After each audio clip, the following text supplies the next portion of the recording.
So that was an expert view of the future of retail in general. Now let's look more specifically at retail fashion. And with me, two more experts, overflowing with experts we are here. I have, first of all, Greg Zemor, the CEO of Neteven. Now, just briefly, could you just give us a top line on Neteven, why Neteven, what it does? So Neteven was created 17 years ago around marketplaces. Our main activity is to help brands manage their business on marketplaces. So we provide them with a platform and some human services to help them seize the marketplace opportunity. And now we are part of the Electra company. Mm-hmm. Okay, and alongside Greg, we have Michael Lemner, who's, goodness me, your credits, worked in fashion retail for more than 35 years, senior positions in companies like H&M. I believe did you start H&M in France in 98? Yes, fantastic memory, Rue Rivoli, February 1998. Ah, it's etched on your brain, as well as New Look, Bali, Hoplan and Lola Lisa. For the last decade, you've been a consultant supporting brands in all sorts of topics, strategy, development, merchandise planning stuff, and now you're a board member for all kinds of international fashion brands and tech startups. So I'm going to start with you, if that's all right, Michael. If I imagine being a retail organization, there's so much research to look at. You don't know where to look, do you? No, I agree with you, and it was very interesting to hear Deborah actually talking about the future as such, but there are a lot of reports and a lot of very good reports, a lot of information. And I think, I mean, McKinsey writes a lot of reports. I mean, one was very good, which was really about rethinking the business model totally. Because a lot of companies are still just cutting costs, but it's not enough because it's changing too much. So I think that's one thing that everybody should look at.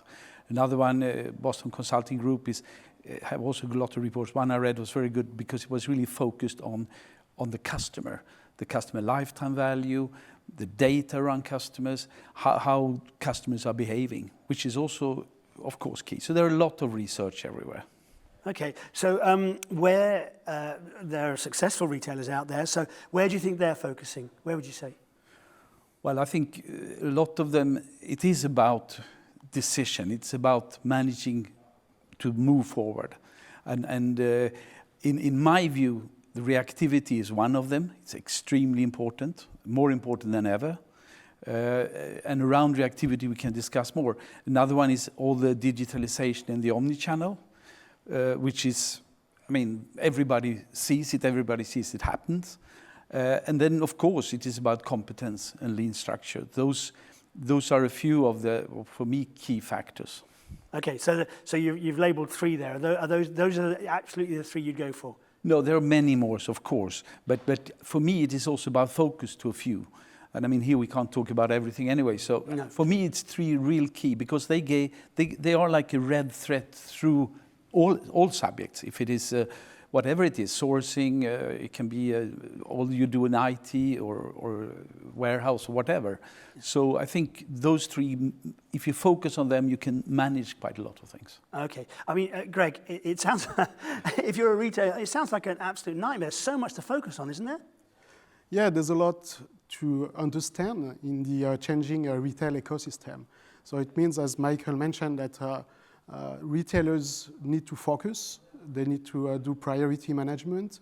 They need to do proper assessment of the route to the strategy to involve the people. So I would say indeed that priority management is one of the challenge for the retailers today. We've decided to focus on some key areas that we believe brands and retailers should address. Reactivity, obviously, omnichannel, digital, as well as competencies that are key, but there are others that should be addressed and not overlooked. I'm thinking about data analysis, data management, for instance, fulfillment, customer behavior. Those are other areas that should be part of the strategy of each brand, but we won't be able to dig into each of them today. No, we absolutely won't. You're right there. So let's just choose those three that you mentioned. Okay, let's start with reactivity. Digging into that, how would you define it for a start? Well, first of all, I think it is all about finding deciding and action. So it is about react quickly. Because to react quicker is the key. You have to, because everything is about guessing actually. So you guess about the future. That's what we are doing all the time. Whatever you read, and Deborah was talking about things, certain things are factual, but a lot is it going to happen? How is it going to happen? So we are guessing. And to guess, we need to react. We need to listen all the time. And I think, therefore, reactive, you can have a lot of, reactive can be everything. But if you take a few things, for example, first of all, to develop the business, test and learn, extremely important, more than ever, because so much out there in all these changes. Then we have stock management. Everybody who works with fashion retail knows that stock management is extremely important. Where do you have the stock? How do you handle it? How quick can you react on it?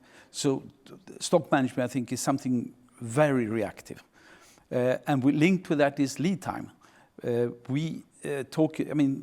Most of the companies are measuring the lead time in a good way. But you're talking about what I call external lead time, which means it is from the order is placed until the merchandise arrives.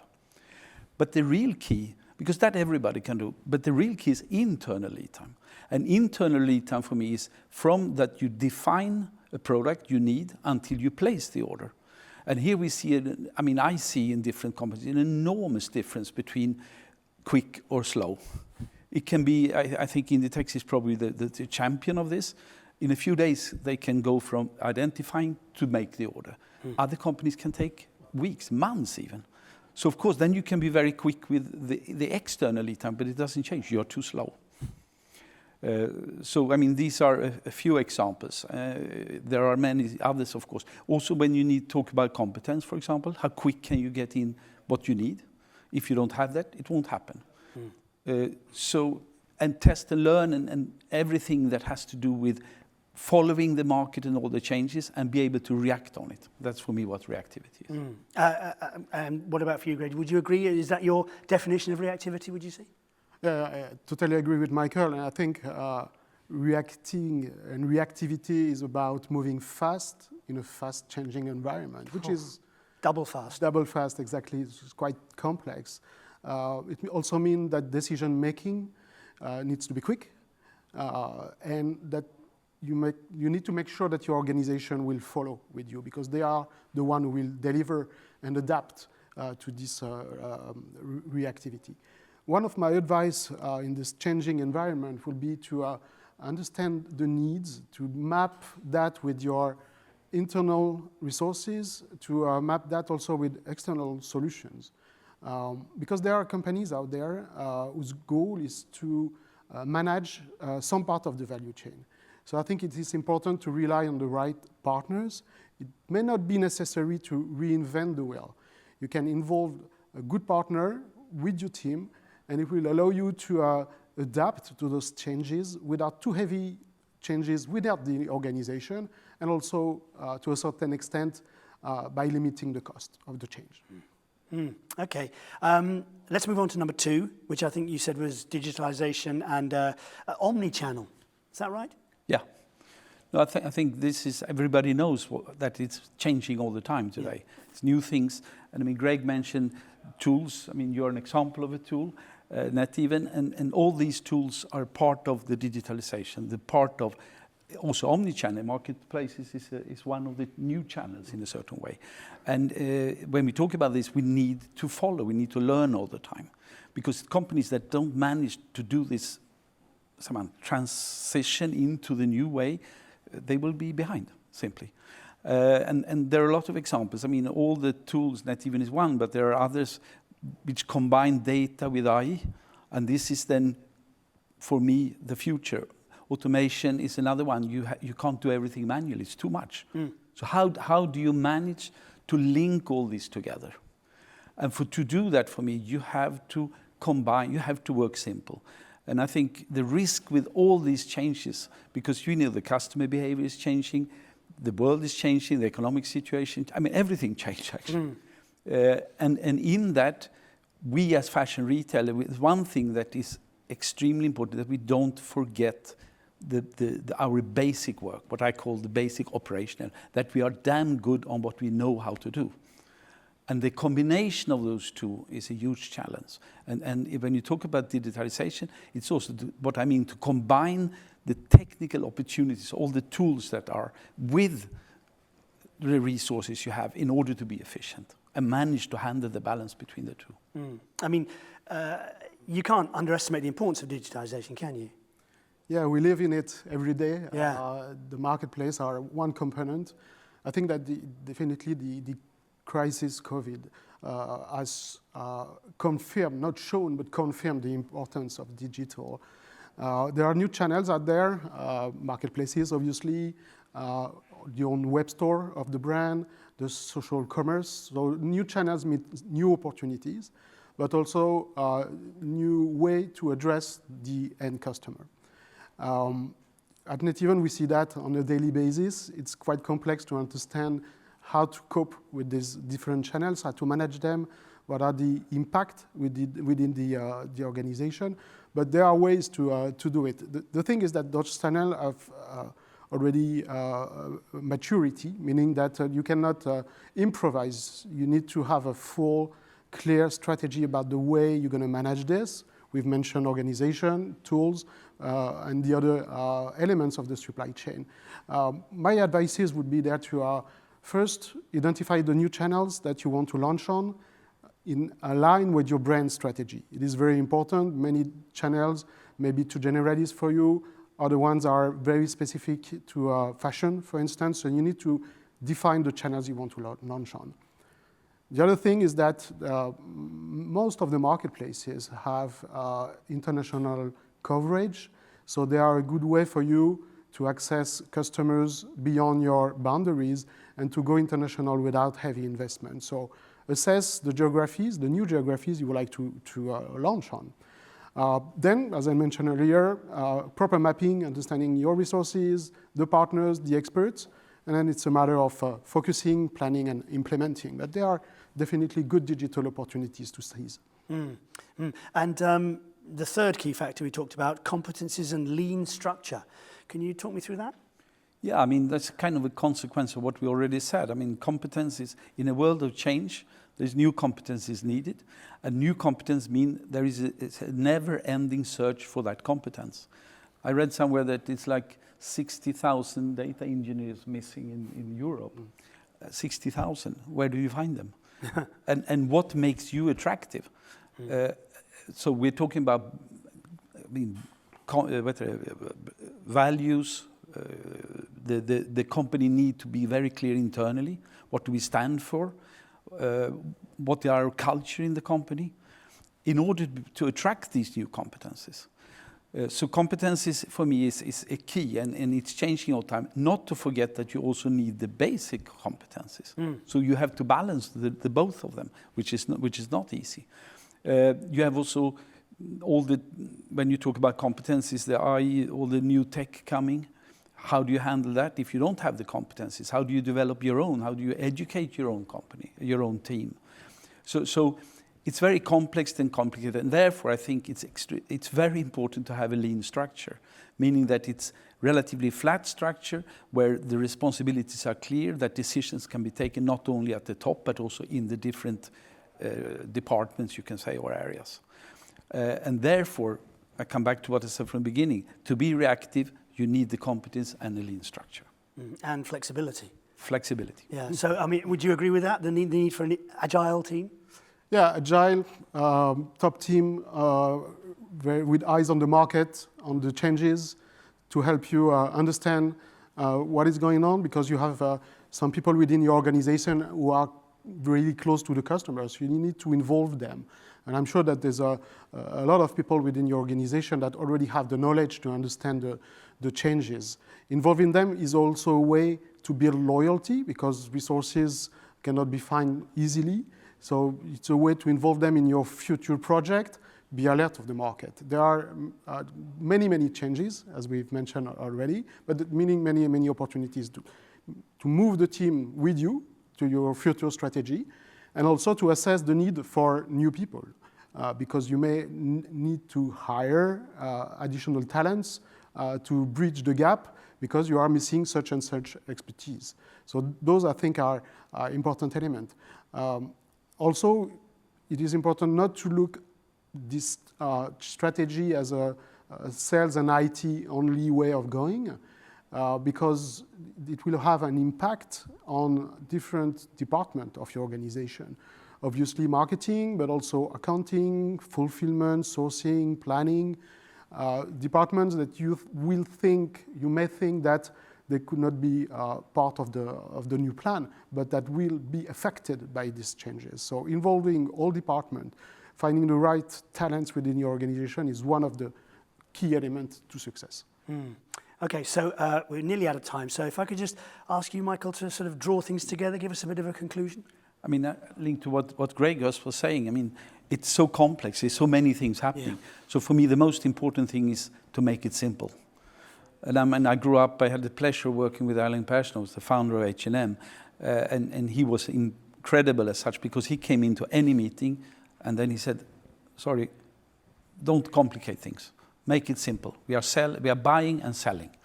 And I think this is more important than ever, because there is so much things happen, and I see that when I'm out working, that a lot of companies, they lose track on the basic work. They don't follow the sales. I was in one company a couple of days ago, and we went to a store visit, and I said, it's quite dark in this store, I mean, in terms of colors. And then I asked, so which colors are selling? How much do you have in stock? What do you have ordered? Well, I have to look at that. and this is, for me, a real risk, that you lose. It's a little bit like if you play football and you only talk about scoring, but you actually lose track of passing the ball. And that kind of simplicity, I think, is the most thing. And the other one, as a conclusion, if that's number one, is product, to focus on products.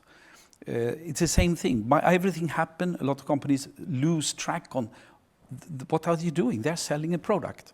So talk about the product, breathe the product, internally, externally, but maybe more internally even, because externally I think is working quite good. But internally, you have to love, you have to breathe, and you have to dream about products. And not everybody are doing that. They get messed up, if I say so. And the third one would be then customer focus, to focus on the customers, like we have discussed. And there's a lot of good research out, because customers are the key. So it's the product and the customers, buying and selling. Simple, keeping it simple. Simple. As you said, yes. Lots of advice in there. Greg, what would your advice be? Totally agree with the simple approach at H&M that made the success of the company. But I would say that one of my advice would be to stay humble. We are living in a changing environment, meaning that your competitors may not understand as well what is going on and how to seize these opportunities. It's okay not to master everything. It's maybe also okay to fail to a certain extent. But I think that in this changing world, immobility is the worst approach. So you need to go ahead and define the future of your strategy. The good news is that there are many new opportunities out there to reach out to new customers in new regions with new channels. It's a challenge, indeed, but it's a way for you to grow your business by focusing on product, very important, as Michael mentioned, understanding well the customer behavior on those new channels, because they are different from one another. But if you combine that with what we've mentioned previously, organization, proper partner, IT, and so on, then you will have the keys to your success and to grow your business in this digital complex world, but very promising. Oh, seriously complex, yes. Very good. Okay, just one takeaway for our audience. Let's imagine that I am in a fashion retail organization, and I'm going to go away and talk to my team. What sort of questions should we be trying to ask ourselves and find answers to? Yeah, there are many, of course, but the first one is, are we passionate about our business? Like what I said, are we talking about it in the right way? Are we focusing on the right thing?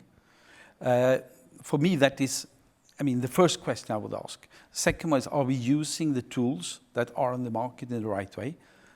Do we have the processes and the structure to do that? Because, and be very critical towards ourselves. Really question and ask, are we good? How can we be better? And therefore, I think the most important is actually to ask, what should we not do? And when we do that, we also, of course, ask ourselves, what are we focusing on the right thing? And to do all that, we need best team possible.